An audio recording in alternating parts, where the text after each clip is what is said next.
जब सास ने खा ली हंसने वाली दवा। कुसुम अपनी बहू सुरभि और बेटे ऋतिक के साथ रहती थी। कुसुम के पति सुरेश काम के सिलसिले में अक्सर शहर से बाहर ही रहते थे। एक दिन वो अपने घर आए और कुसुम के लिए बहुत सारी दवा लेकर आए। भाग्यवान, कहाँ हो तुम? अरे आ गए आप। इस बार बहुत दिनों में आए और मैंने आपको जो घुटनों के दर्द की दवाई लाने के लिए कहा था वो तो लाए हैं ना आप? हाँ, तुमने जो भी कहा था वो सारी चीजें ले आया हूँ। बस अब एक गिलास पानी तो पिला दो। सुरभि, एक गिलास पानी तो लाना। सुरभि जल्दी से पानी लेकर आती है। सुरेश सुरभि के सर पर हाथ रखता है और उसका हालचाल पूछता है। बहू, ये तुम्हारी सास के लिए मैं कुछ दवाई लाया था। तुम देख लो ये दवा। तुम्हारी सास तो है बुलक्कड़, किसी और दवाई की जगह कोई और दवाई खा लेगी तो लेने के देने पड़ जाएंगे। सुरेश एक एक करके सुरभि को दवाई बताने लगा। देखो, ये घुटने के दर्द की दवा है। यह घुटनों के दर्द के लिए मालिश का तेल है। रोज रात को मालिश करनी है इससे। ये बीपी की दवा और ये कमर दर्द की। एक दवाई की शीशी हाथ में लेकर कहते हैं, लेकिन ये दवाई किस चीज की है? लगता है मेडिकल वाले ने गलती से दे दिया।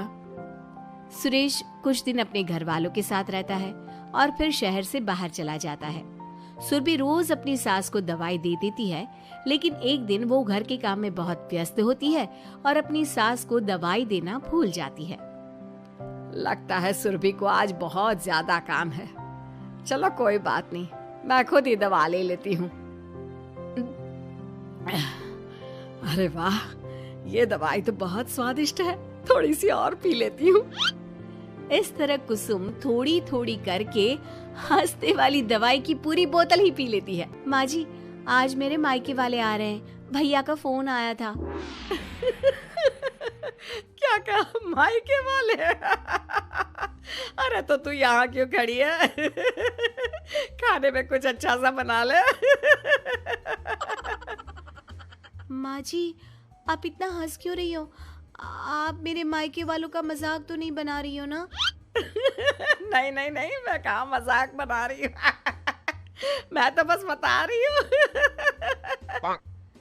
माँ जी, आप झूठ भी बोलती हैं। आप अभी तो हंस रही थी। कुसुम हंसती ही रहती है। सुरभि वहां से चली जाती है और खाने की तैयारी में लग जाती है। थोड़ी देर बाद सुरभि का भाई और सुरभि की माँ आते हैं। कुसुम उन्हें अंदर बिठाती है और अपनी सास को बुला लाती है। समधन जी, कैसी हैं आप? मैं तो ठीक हूँ। आप बताइए, आप कैसे? आंटी जी, आप इतना हंस क्यों रही हो? मैं कहाँ हंस रही हूँ बेटा। जब कुसुम लगातार हंसे जा रही थी तो उन्हें इंसल्ट फील हुई और वे वहाँ से जाने लगे। अच्छा बहन जी, हम चलते हैं। आपकी मेहमान नवाजी का बहुत बहुत शुक्रिया। सुरभि की माँ जा ही रही थी, तभी उसका पैर फिसल गया और वो बहुत तेज गिरी। माँ, आप ठीक तो है? अरे बहन जी, आप ठीक तो है? आपको चोट तो नहीं लगी ना?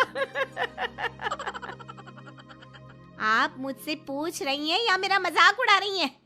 बहन जी, पहले तो आप इतनी बदतमीज नहीं थी, लेकिन अब क्या हो गया है आपको? माँ, आप ठीक तो है ना? अंदर चलिए, मेरे कमरे में आराम कर लीजिए। नहीं सुरभि, हम जा रहे हैं। हमें अपना मजाक और उड़वाने का शौक नहीं है।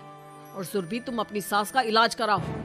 इस तरह सुरभि के मायके वाले चले गए तो सुरभि का गुस्सा चौथे आसमान पर था। उसने अपनी सास से कहा, माँ जी, आपने मेरे भाई और मेरी माँ के साथ ऐसा क्यों किया? अगर आपको उनका यहाँ आना अच्छा नहीं लगा तो आप मुझसे बोल देती। इस तरह उनकी इंसल्ट करने की क्या जरूरत थी? नहीं बहू, मैंने कुछ नहीं किया। अरे भला मुझे क्या पड़ी है जो तेरे घर वालों का मजाक उड़ाऊंगी? देखिए माँ जी, आप अब भी हंस रही हैं। आपसे तो बात करना ही बेकार है। सुरभि वहां से चली जाती है। अगली सुबह सुरभि को बहुत तेज बुखार हो जाता है और कुसुम उसे आवाज लगाती हुई उसके कमरे में जाती है। सुरभि, सुरभि, क्या हुआ? अभी तक सो रही हो तुम? क्या हो गया? माँ जी, मुझे बहुत तेज बुखार आ रहा है। अच्छा। ठीक है, ऋतिक को बुलाती हूँ। माँ जी, मुझे बुखार आ रहा है और आप हंस रही हैं। अरे नहीं बहू, मैं कहाँ हंस रही हूँ। वो तो मेरी हंसी रोक ही नहीं रही है। माँ जी, जब आपकी तबीयत खराब होती है तो मैं आपका कितना ख्याल रखती हूँ और आप मुझ पर हंस रही हो। चले जाओ आप यहाँ से। बहू सुन तो सही। नहीं माँ जी, आप जाओ यहाँ से। अब तो आपके बेटे ही आपसे बात करेंगे और मैं पापा जी को भी बताऊंगी कि आजकल आप क्या कर रही हैं। जब ऋतिक घर आया तो सुरभि ने उसे सारी बात बताई। मुझे तुम्हारी बात पर विश्वास नहीं हो रहा। माँ तो तुमसे बहुत प्यार करती है, फिर वो तुम्हारा और तुम्हारे घर वालों का मजाक क्यों उड़ाएंगी? खैर अभी छोड़ो इस बात को, अभी तो तुम मेरे साथ चलो, तुम्हारी दवाई ले आते हैं। कुछ दिन में सुरभि ठीक हो गई। एक दिन ऋतिक को पता चला कि उसकी मौसी के बेटे राहुल की तबीयत बहुत खराब है, तो वो अपनी माँ और पत्नी को लेकर हॉस्पिटल पहुंचा। मौसी जी, कैसे हैं राहुल भैया? बेटी, इतने दिन हो गए मेरे राहुल को बीमार हुए, लेकिन उसकी तबीयत में कोई सुधार नहीं आ रहा। अरे छोटी, हुआ क्या है राहुल बेटे को? कुछ बता तो सही। माँ, आप हंस क्यों रही हो? कहाँ हंस रही हूँ बेटा? मैं तो अपनी बहन के बेटे के लिए परेशान हूँ। माँ, ये क्या तरीका है?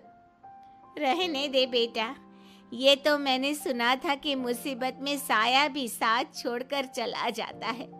आज मैंने देख भी लिया। अरे नहीं बहन, मैंने ऋतिक और राहुल में ना कभी कोई फर्क नहीं किया। फर्क तो दिख रहा है कुसुम दीदी। अगर आपके बेटे की तबीयत खराब होती तो आप ऐसे हंसती क्या? ऋतिक बेटा, ले जा अपनी माँ को यहाँ से। ऋतिक बहुत गुस्से में अपनी माँ से बात करने लगा, लेकिन कुसुम तो सिर्फ हंसे ही जा रही थी। ऋतिक ने अपने पापा को फोन करके बुलाया और उन्हें सारी बात बता दी। बेटा, तेरी माँ तो अपने घर वालों से बहुत प्यार करती है और वो बहुत समझदार है। वो ऐसी हरकत कभी नहीं कर सकती। जरूर कोई ना कोई बात है। कल मैं उसे डॉक्टर के पास ले जाऊंगा। शाम को खाना खाने के बाद सुरभि कुसुम को दवाई देने के लिए गई तो उसने देखा कि दवाई की वो बोतल तो बिल्कुल खाली थी जो सुरेश गलती से ले आया था। सुरभि ने वो बोतल सबको दिखाई। अरे, ये दवाई तो गलती से आ गई थी और मुझे तो पता भी नहीं कि ये किस मर्ज की दवाई है। कुसुम, क्या तुमने ये दवाई पी थी? हाँ जी, एक दिन जब बहू काम में लगी थी ना, तो मैंने ये दवाई पी कर देखी थी। मुझे दवाई बहुत स्वादिष्ट लगी तो मैंने सारी पी ली।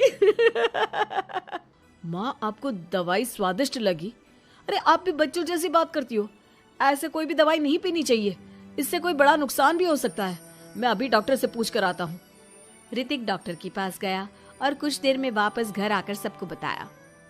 माँ ने जो ये दवाई खाई है ना, ये हंसने वाली दवाई है और माँ ने एक साथ बहुत मात्रा में दवाई खाई है, तो इसका असर थोड़े समय तक तो रहेगा। उसके बाद माँ बिल्कुल ठीक हो जाएगी।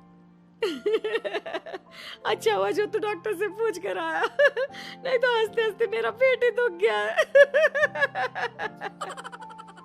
तुम जब तक पूरी तरह ठीक नहीं हो जाती घर पर ही रहना, और घर पर कोई मेहमान आए तो उससे बात मत करना। आप ठीक कह रहे हो, मैं ऐसा ही करूंगी। अब मैं बिल्कुल हंसूंगी। कुसुम की बात सुनकर सभी हंस पड़े।